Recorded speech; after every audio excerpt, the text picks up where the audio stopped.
오늘은 예레미야 37장입니다. 구약성경 1113페이지 예레미야 37장 말씀이 되겠습니다.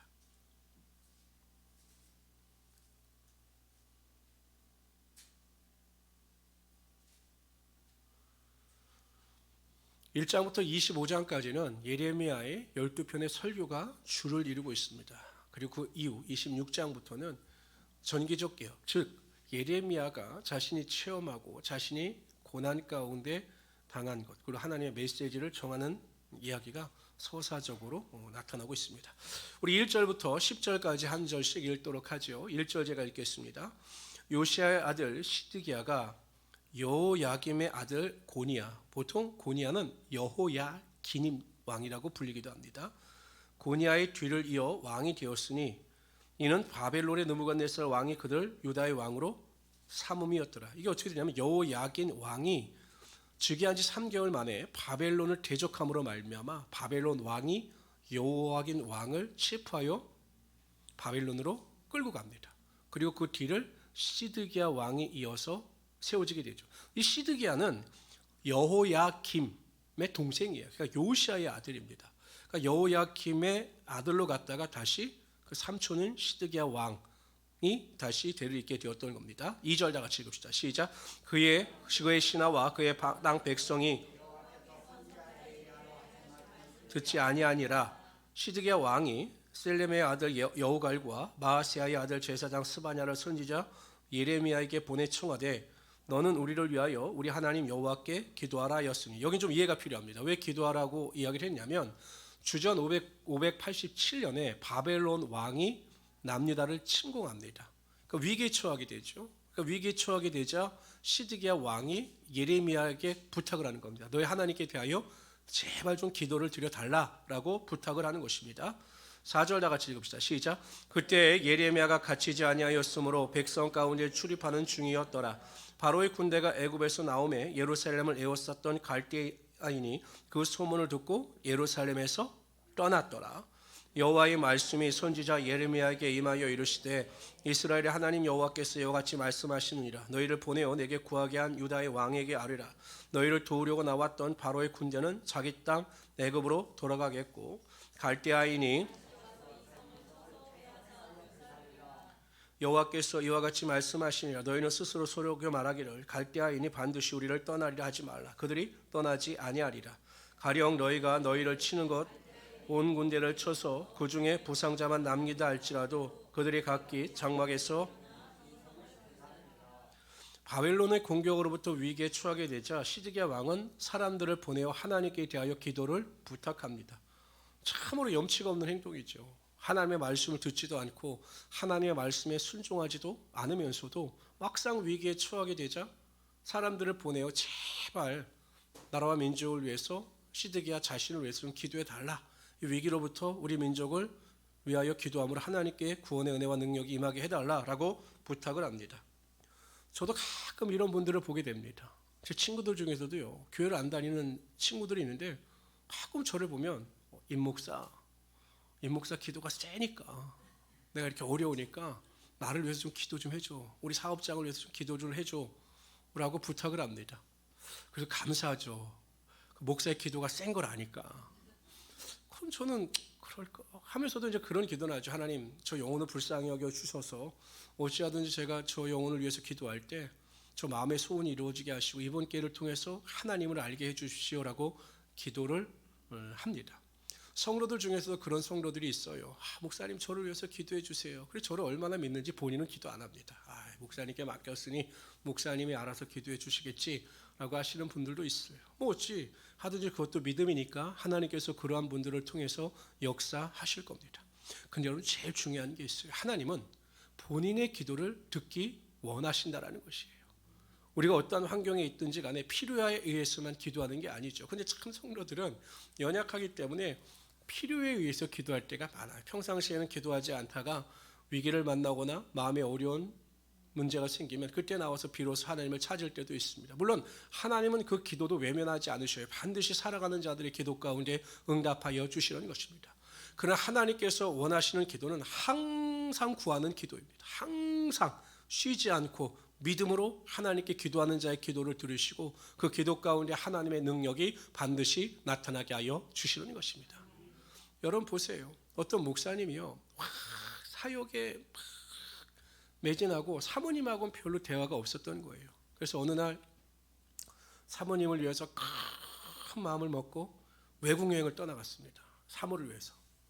그래서 둘이 오랜만에 이제 그 호텔 안에 있는 거예요. 단 둘이만 방에 혼자. 할 말이 없더라는 거예요. 평상시에 대화를 했으면 공통 주제가 있어서 말을 할 텐데 이건 처음 미팅하는 사람처럼 할 말이 없더라는 거예요. 대화를 안 했기 때문에. 저도 가끔 보면 여성분들 보면 이해가 안 될 때가 많아요. 아니, 전화로 막 한 2시간을 막 이야기하고 나선 갑자기 야, 중요한 이야기 만나서 하자고. 아니 2시간 동안 이야기를 했는데 뭘 또 만나서 할 이야기가 뭐가 있어요. 근데 그런 사람은 어떤 사람이냐, 평상시에서도 만나서 계속 대화를 하던 사람이기 때문에 할 이야기가 많은 거예요. 오랜만에 만난 사람은 할 이야기가 없어요, 별로. 근데 매일 만난 사람은 할 이야기가 많은 거예요. 매일 대화가 많은 부부가 매일 대화가 늘어나는 것과 똑같은 거죠. 하나님께 나와요 매일 기도하고 매일 하나님께 간구하는 자는 기도할수록 하나님께 기도할 내용이 많고 하나님과 기도하는 삶이 즐거운 것이죠. 근데 평상시에 하나님과 전혀 기도하지 않다가 막상 문제가 생기면 기도하려고 하면 그 기도가 잘 되지 않는다라는 이야기를 제가 많이 들었습니다. 그와 같은 이야기입니다. 저는 우리 모든 성도님들이 어찌하든지 항상 쉬지 않고 모든 일에 기도하심으로 하나님의 기도의 능력을 맛보며 살아갈 수 있는 하나님의 귀한 성도들이 되시기를 주님의 이름으로 축원합니다. 11절부터 16절까지 읽도록 하죠. 여기는 또 고난을 당하는 예레미야에 대한 이야기입니다. 갈대아인의 군대가 바로의 군대를 두려워하여 예루살렘에서 떠나매 예레미야가 베냐민 땅에서 백성 가운데 분깃을 받으려고 예루살렘을 떠나 그리로 가려 하여, 아마 이 고향이 베냐민 땅에 이 무슨 분깃의 땅이 있었던 것으로 보여요. 그것을 얻으려고 가려고 합니다. 베냐민 문에 이른즉 하나님의 손자요 하나냐의 손자요 셀레마의 아들인 이리야라 이름하는 문지기의 우두머리가 선지자 예레미야를 붙잡아 이르되 네가 갈대아인에게 항복하려 하는도다. 예레미야가 이르되 거짓이라, 나는 갈대아인에게 항복하려 하지 아니하노라. 이리야가 듣지 아니하고 예레미야를 잡아 고관들에게로 끌어가매. 15절 다 같이 읽읍시다. 시작. 고관들이 노여워하여 예레미야를 때려서 서기관 요나단의 집에 가두었으니 이는 그들이 이 집을 옥으로 삼았음이더라. 아무 이유 없이 고난을 받아요. 자신이 일을 보려고 하는데 오해를 받아서 갈대아인에게 항복하려고 하는 배신자로 오인을 받아서 매를 맞고 옥에 갇히게 됩니다. 만약 예레미야가 선지자가 아니었더라면, 하나님의 사명을 받은 자가 아니었더라면 이와 같은 고난을 받을 이유가 전혀 없습니다. 그러나 하나님께서 주신 사명을 받았기 때문에 그 사명을 쫓아 행하려고 하다 보니 이러한 고난과 핍박을 받을 수밖에 없었던 것입니다. 예수님께서 제자들에게 제자도에 대해서 말씀하셔요. 예수님의 제자가 되려면 어떠한 자세를 가지고 살아가야 하는가에 대해서 말씀하십니다. 마가복음 8장 34절에 보면 무리와 제자들을 불러 이르시되 아무든지 나를 따라오려거든 자기를 부인하고 자기 십자가를 지고 나를 쫓을 것이니라. 이 마가복음은요, 사복음서 중에서 이 마가복음의 수신자는 누구냐면 로마 사람들이에요. 이 마가복음은 로마인들을 위해서, 로마의 기독교인들을 위해서 기록한 것이 복음서 중에서 이 마가복음입니다. 그런데 여러분, 그 당시에 로마 사람들은 그 로마의 황제들에 의하여 믿음을 소유한 자들이 다 핍박을 당하거나 죽음을 당했습니다. 그러니까 자기 십자가의 의미가 무엇입니까? 자기 생명을 하나님께 바치면서 그러한 각오를 가지고 나를 쫓아야 그것이 진정한 제자다라고 예수님께서 말씀하고 있는 것입니다. 이 시대의 문제가 무엇일까요? 지금 우리나라 기독교의 문제가 무엇일까요? 모든 성도님들이 영광을 쫓을 뿐이지 고난과 십자가를 지려고 하지 않는다는 것입니다. 예수 그리스도의 십자가라고 하면 아주 치를 떱니다. 나는 예수를 믿어서 고상하고 복된 삶을 살기를 원하는 것이지 무슨 십자가를 지고 고난을 당하고 환난을 당하는 것은 나는 싫다. 그럴 거면 내가 예수를 믿지 않겠다.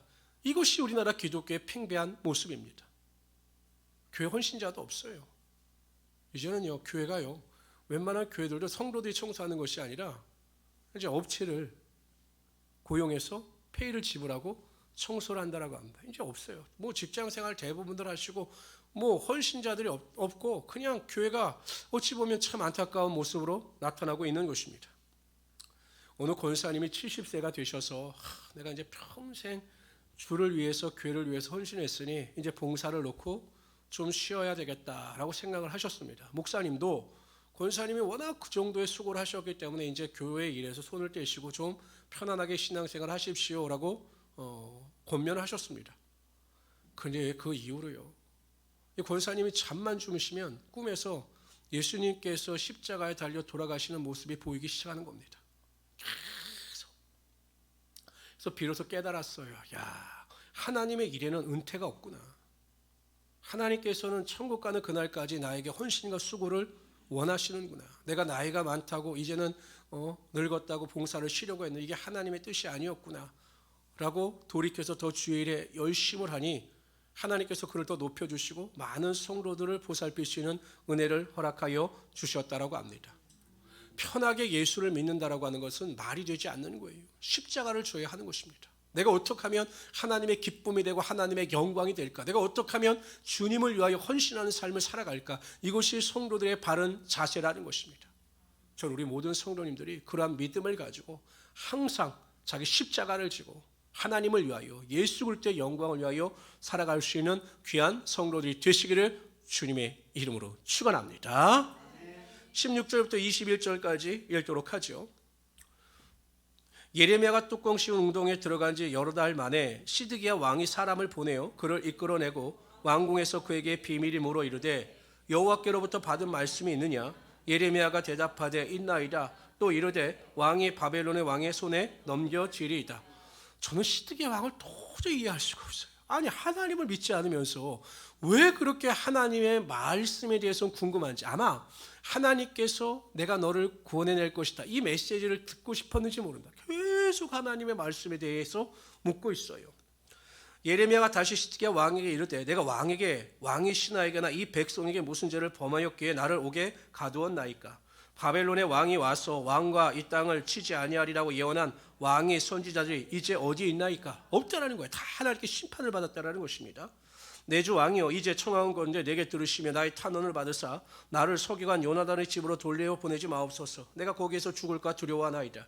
이에 시드기야 왕이 명령하여 예레미야를 감옥들에 두고 떡 만드는 자의 거리에서 매일 떡 한 개씩 그에게 주게 하며 성중에 떡이 떨어질 때까지 이르니라. 예레미야가 감옥들에 머무니라.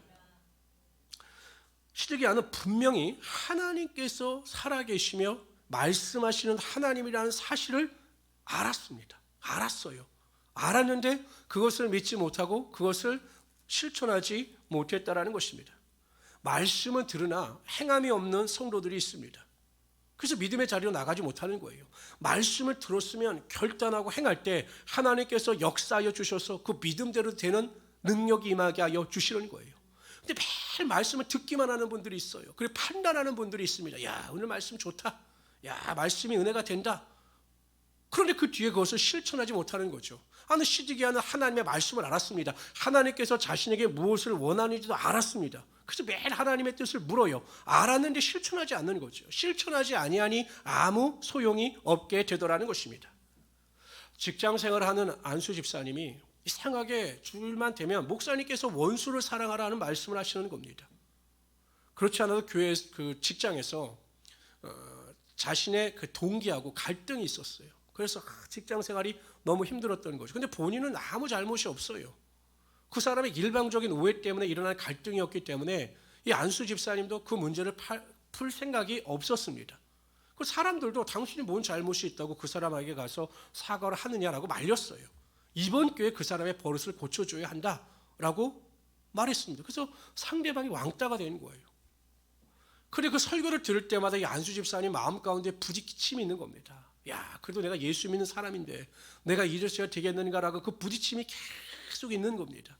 그래서 어느 날 이 안수 집사님이 일찍 출근을 해서 그 자신의 동기에게 오늘 점심을 먹고 차를 한잔 하자라고 제안을 했습니다. 상대방 입장에서 경계하죠. 왜냐하면 사이가 안 좋으니까. 차를 마시면서 이 안수 집사님이 먼저 사과를 했습니다. 이유가 어떻든지 간에 내가 자네에게 상처를 주고 아픔을 준 것에 대해서 사과 안 해. 용서해 주게 라고 사과를 했어요. 그랬더니 상대방이 막 바로 그 앞에서 울면서 자신이 잘못했다고, 정말 자신이 잘못했다고 고맙다고 이야기를 해서 관계가 회복될 뿐만 아니라 이 사람이 자신의 든든한 지원군이 되었다라고 합니다. 여러분, 우리의 삶에 왜 능력이 나타나지 않을까요? 말씀대로 행하지 않기 때문에 그렇습니다. 말씀대로 행하지 않기 때문에 들은 것을 그대로 실천하고 행하면 하나님께서 반드시 그 순종의 믿음 가운데 능력이 나타나게 하여 주시는 것입니다. 우리 다 같이 한번 읽어봅시다. 또 이거 한 번만 넘겨주시겠습니까? 네, 다 같이 읽어봅시다. 시작. 너희는 말씀을 행하는 자가 되고 듣기만 하여 자신을 속이는 자가 되지 말라. 25절입니다. 시작. 자유롭게 하는 온전한 율법을 들여다보고 있는 자는 듣고 잊어버리는 자가 아니요 실천하는 자니 이 사람은 그 행하는 일에 복을 받으리라. 순종하고 실천하는 자에게 분명히 하나님께서 복을 허락하여 주실 것입니다. 들은 대로, 읽은 대로, 은혜 받은 대로 실천하고 순종하시는 우리 귀한 성도들이 되시기를 주님의 이름으로 축원합니다. 38장 봅시다. 38장 1절부터 13절까지 읽도록 하죠. 또 위기에 빠진 그 예레미야와 그를 구원하는 에베멜렉 구스 사람에 대한 이야기가 나옵니다.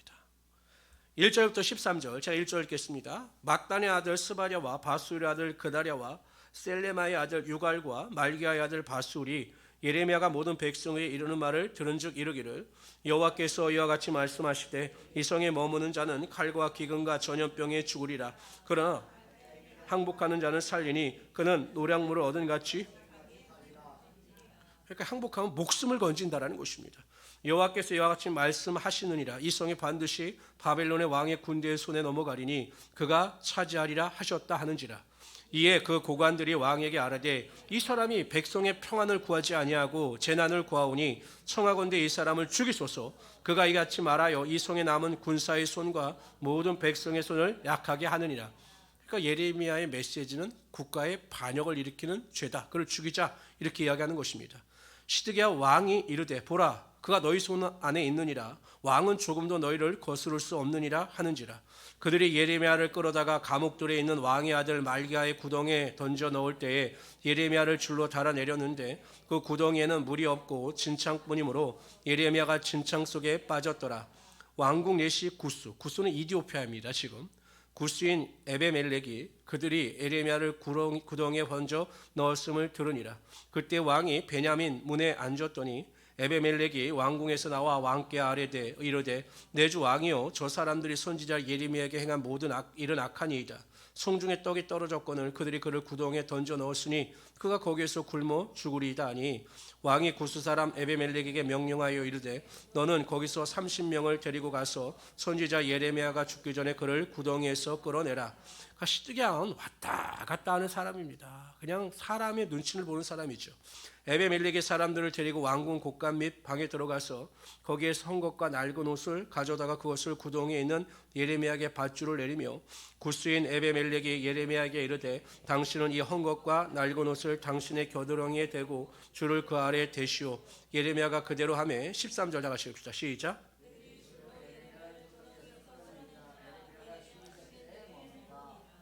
위기 가운데 빠진 예레미야를 구스 사람인 에베멜렉이 구합니다. 이디오피아 사람이고 이방 사람인데 이 사람이 어떻게 유대에 들어와서 왕의 내시가 되었는지에 대한 기록은 없지만 내용으로 볼 때 이 사람도 어찌하든지 하나님을 경외하고 두려워하는 사람이었습니다. 그래서 위기에 빠진 예레미야를 그저 보고 있을 수는 없었던 거죠. 여러분, 이 구스 사람 내시도요 목숨 걸고 하는 일입니다.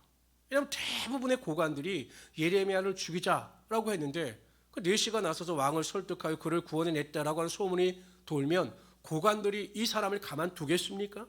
그러나 하나님께서 그 참신앙을 가진 에베멜렉을 역사하셨기 때문에 그가 그러한 믿음을 가지고 그렇게 행할 수밖에 없었던 것입니다. 예루살렘에서 여리고로 내려가는 길 가운데에서 한 사람이 강도를 맞아서 매맞고 옷이 벗겨진 채 거의 죽을 지경이 되었습니다. 그때 제사장이 지나갑니다. 그래서 이 사람이 소리 질러서 소리치면서 제발 나를 좀 도와달라고, 내가 죽게 되었으니 좀 나를 좀 보살펴달라고 사정을 합니다. 근데 웬일인지 제사장은 자신에게도 피해가 갈까 두려워해 그냥 지나가요. 레위인도 그냥 지나갑니다. 그런데 사마리아 사람이 지나가다 그 모습을 봅니다. 이 사마리아 사람들은 여러분 유대인들이 아주 모멸과 아주 그냥 증오하는 사람이 아주 경멸하는 대상이에요. 개 돼지만큼 경멸하는 사람이 사마리아 사람들입니다. 북이스라엘 출신들. 그리고 사마리아 사람은 가다 말고 포도주와 기름을 가지고 그 상처를 닦아줍니다.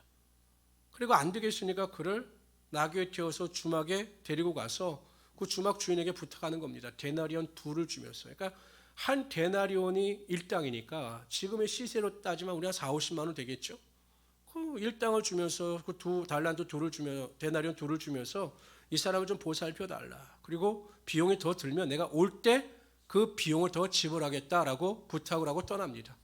예수님께서 이 비유를 말씀하신 다음에 이렇게 물으셨어요. 이들 중에 누가 내 이웃의 네 이웃이겠느냐? 뭐 답은 뻔한 거죠. 선한 사마리아인인 거죠. 우리가 이 세상을 살아갈 때 성도의 자세 중에서 가장 중요한 것이 무엇이냐면 어찌하든지 하나님께 주시는 긍휼함을 가지고 내 주변에 연약하고 부족한 자들을 도울 수가 있어야 한다는 것입니다. 우리 권사님들이나 어느 정도 신앙을 수여한 성도들의 입장에서 보면 믿음이 없는 성도들이 하는 행위를 이해할 수는 없죠. 마찬가지잖아요. 우리가 어린 아이들이 하는 행동을 어른의 입장에서 보면 이해할 수가 없거든요. 그런데 자꾸 내 입장에서 상대방을 바라보면 판단과 정죄밖에 없어요. 아, 왜 저럴까? 근데 여러분, 어른이 아이들을 판단합니까? 아이니까 그럴 수도 있겠다라고 용납하고 수용합니다. 마찬가지예요. 항상 우리는 긍휼한 마음을 가지고 선한 사마리아인처럼 어려운 사람을 돕고 그를 감싸며 그리스도의 마음으로 품고 살아가야 한다는 것입니다. 그럴 때 하나님께서 그 선을 행하고 긍휼함을 베푸는 자들에게 하나님의 은혜가 반드시 나타나게 하여 주시는 것입니다. 그래서 저는 교회의 가장 큰 능력이 뭐 예수의 표적과 병고침의 역사가 나타나고 이것도 중요하지만 교회의 가장 큰 능력은 사랑입니다. 사랑으로 하나 되고 사랑으로 선을 베풀며 살아가는 것, 이것이 교회의 가장 큰 능력입니다. 이러한 능력을 가지고 승리하며 살아갈 수 있는 하나님의 귀한 성도들이 되시기를 주님의 이름으로 축원합니다. 한편 예레미야를 도우시는 하나님이십니다. 여러분, 에베멜렉을 왕궁에 예비하셨어요. 그것도 이방 사람을 예비하셔서 위기에 빠진 예레미야를 구원하여 주시는 것입니다. 여러분 기억하십시오. 내가 아무리 큰 고난과 환난을 당한다 할지라도 하나님께서는 항상 나를 도우실 뿐만 아니라 나를 도우시는 자들을 세워주셔서 그들을 통해서 하나님의 역사와 하나님의 능력이 반드시 나타나게 하여 주시는 것입니다. 그렇기 때문에 우리는 의심할 필요가 없다라는 거죠. 저는 가끔 우리 교회 간판을 볼 때마다 그것을 많이 느낍니다. 저는 뭐든지 교회는 법대로 해야 된다라고 생각을 했습니다. 간판은 법을 알아보니까 너무 복잡해요. 그 법을 지키려면 너무 힘이 듭니다. 우리 교회 간판을 달려면 정식 법을 따르려면 무슨 심의위원회를 거쳐야 되고 뭐 심의위원회에서 회의가 끝나면 그 결과에 따라 절차가 복잡합니다. 그래서 간판을 하시는 분에게 제가 여쭤봤더니 심의위원들하고 술을 먹어야 되니까 200만 원을 저에게 달라는 거예요. 그런데 여러분 그게 할 수가 없는 거죠. 나중에 하나님께서 어떻게 역사하시냐면요. 그 시청에 딱 예수 잘 믿는 사람을 딱 예배해 두시고 제가 이 간판 문제 때문에 딱 찾아가니까 이 사람이 오히려 교회에서 일하는 것보다 더 빠르게 모든 것을 다 해결해 주셔서 우리가 간판을 딱 적합하게 적법의 절차에 따라서 우리가 설치할 수가 있었던 것입니다. 전 그때 느꼈어요. 야, 하나님께서 나보다 앞서가셔서 시청에 그 집사님을 예배해 두셨구나. 그것도 레미안 아파트, 메가트리 아파트에 사시는 집사님을 예배해 두셔서 웬 우리 교회에 대해서 그렇게 관심이 많은지 꼬치꼬치 캐물어 가시면서 문제를 해결해 주셨습니다. 믿으십시오. 하나님은 에베멜렉과 같은 사람을 항상 우리 주변에 예배해 두시고 우리를 돕는 자로 사용하여 주시는 것입니다. 그래서 우리가 담대함을 가지고 고난 앞에서 믿음을 가지고 승리하며 살아갈 수 있는 우리 성도들이 되시기를 주님의 이름으로 축원합니다. 14절부터 28절까지 읽도록 하죠. 여기를 읽다 보면 시드기야 왕의 문제가 무엇인가에 대하여 나오고 있어요. 14절, 시드기야 왕이 사람을 보내어 선지자 예레미야를 여호와의 성전 셋째 문으로 데려오게 하고 왕이 예레미야에게 이르되 내가 내게 한 가지 일을 물으리니 한마디도 내게 숨기지 마라. 또 물어봐요. 또 물어봐. 하나님의 뜻은 분명한데 또 물어봅니다. 시작. 15절 시작. 예레미야가 시드기야에게 이르되 내가 이를 왕에게 아시게 하여도 왕이 결코 나를 죽이지 아니하시리이까. 가령 내가 왕을 권한다 할지라도 왕이 듣지 아니하시리이다. 시드기야 왕이 비밀이 예레미야에게 맹세하여 이르되 우리에게 이 영혼을 지으신 여호와께서 살아계심을 두고 맹세하노니. 아주 이 말은 그럴듯하게 아주 꼭 뭐 신앙 있는 사람처럼 말을 합니다. 이르되 우리에게 내가 너를 죽이지도 아니하겠으며 내 생명을 찾는 그 사람들의 손에 넘기지도 아니하리라 하는지라.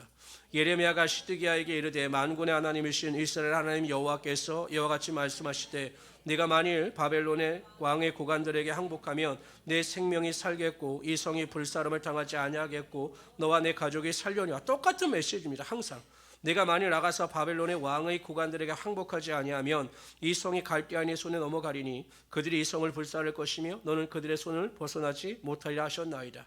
시드기야 왕이 예레미야에게 이르되 나는 갈대아인에게 항복한 유다인을 두려워하노라. 염려하건대 갈대아인이 나를 그들의 손에 넘기면 그들이 나를 조롱할까 하노라 하는지라. 이게 핵심이에요. 19절에 동그라미 치세요. 동그라미. 이게 핵심. 시드기야 왕의 신앙의 문제점이 여기에 있는 것입니다. 왜 갈팡질팡하고 중심을 못 잡는지 여기에 있는 것입니다.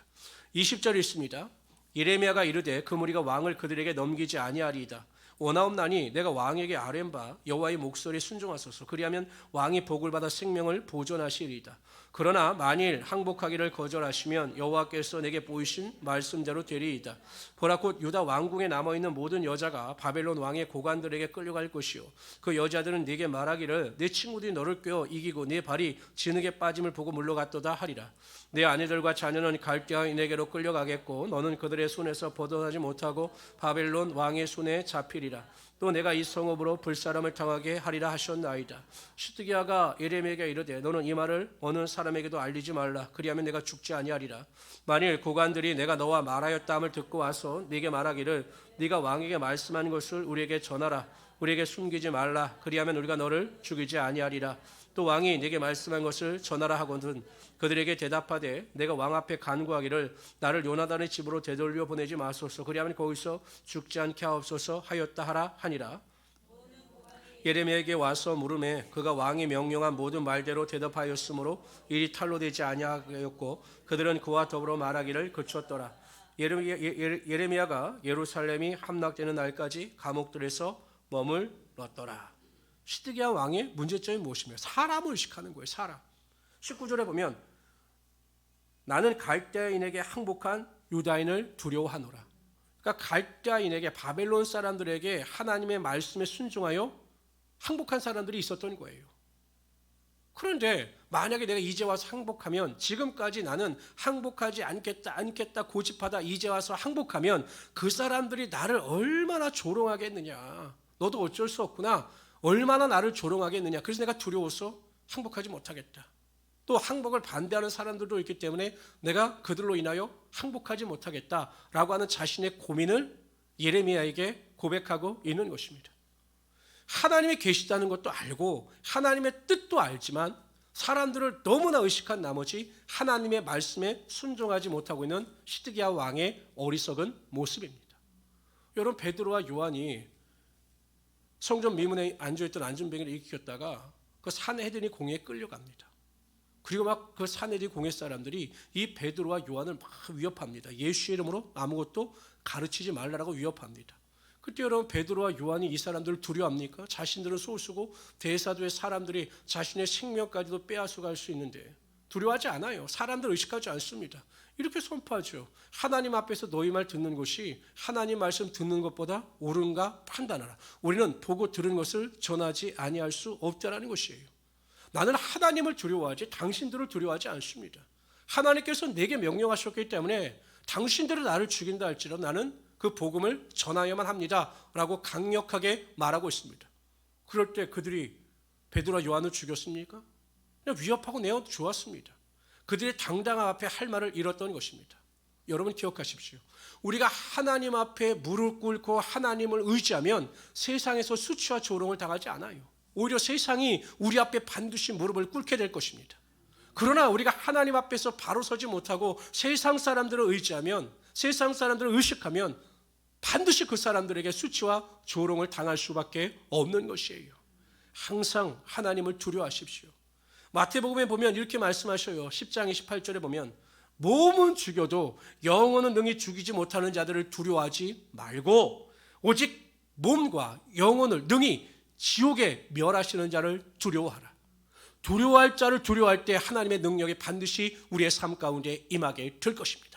그러한 믿음을 가지고 사람을 기쁘시게 하는 자들이 아니라 하나님만을 기쁘시게 하며 살아갈 수 있는 우리 성도들이 되시기를 주님의 이름으로 축원합니다. 우리 39장으로 봅시다.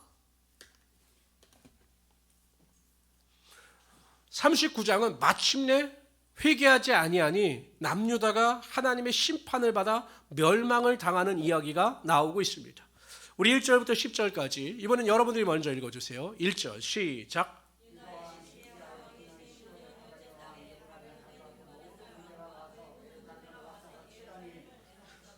시드기야의 제11년 넷째 달 아홉째 날에 성이 함락되니라. 예루살렘이 함락되매 바벨론의 왕의 모든 고관이 나타내야 중문에 앉으니 곧 네르과 삼갈 네부와 내시장 살스기민이 네르갈 사레살은 궁중장관이며 바벨론의 왕의 나머지 고관들도 있더라.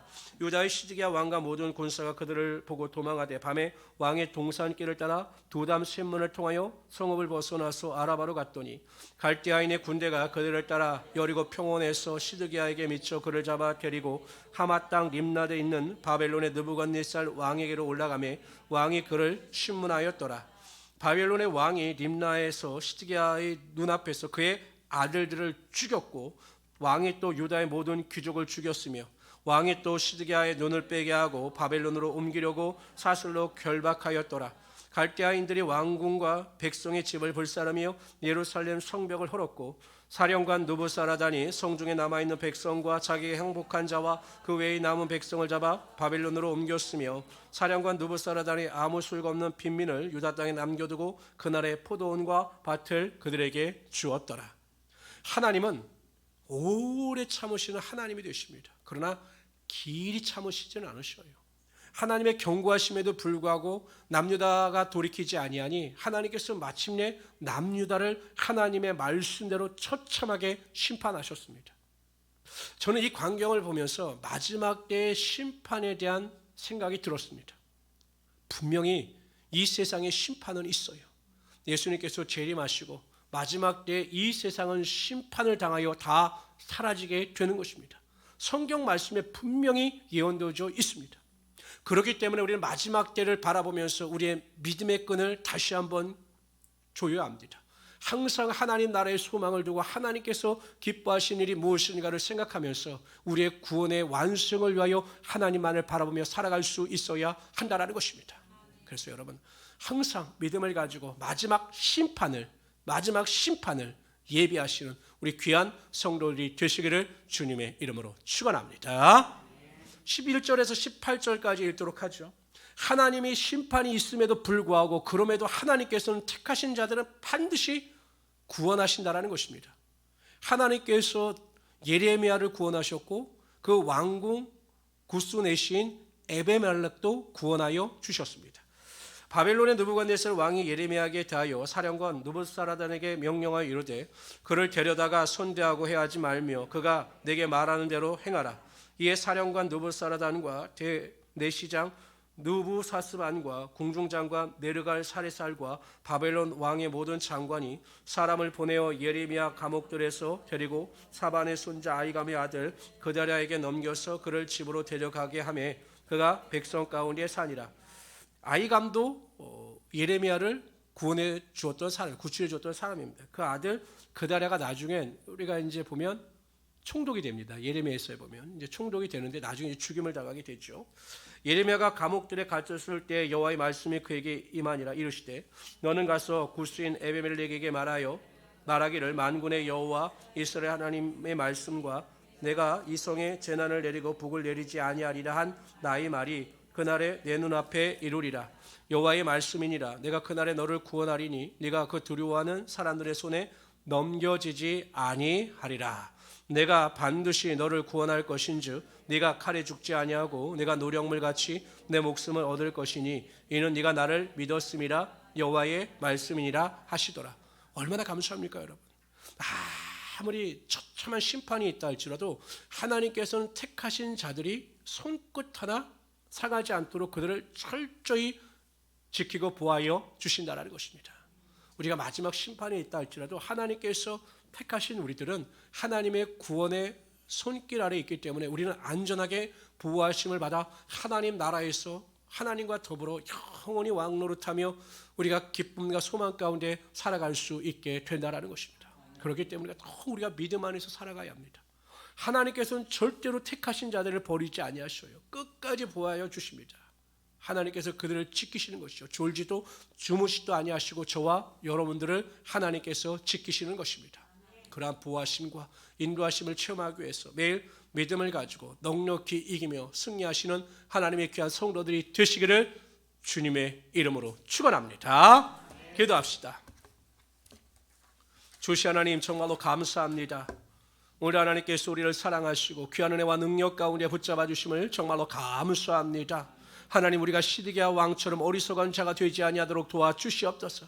사람을 두려워하지 아니하도록 도와주시고 오직 하나님만을 두려워하며 하나님만을 사랑하며 하나님의 말씀에 순종함으로 하나님께 인정받고 하나님께 높임받는 하나님의 자녀들이 다 되게 하여 주시옵소서. 은혜 위에 은혜가 임할지어다. 능력이 임할지어다. 축복이 임할지어다. 감사하며 예수님의 이름으로 기도드리옵나이다. 아멘.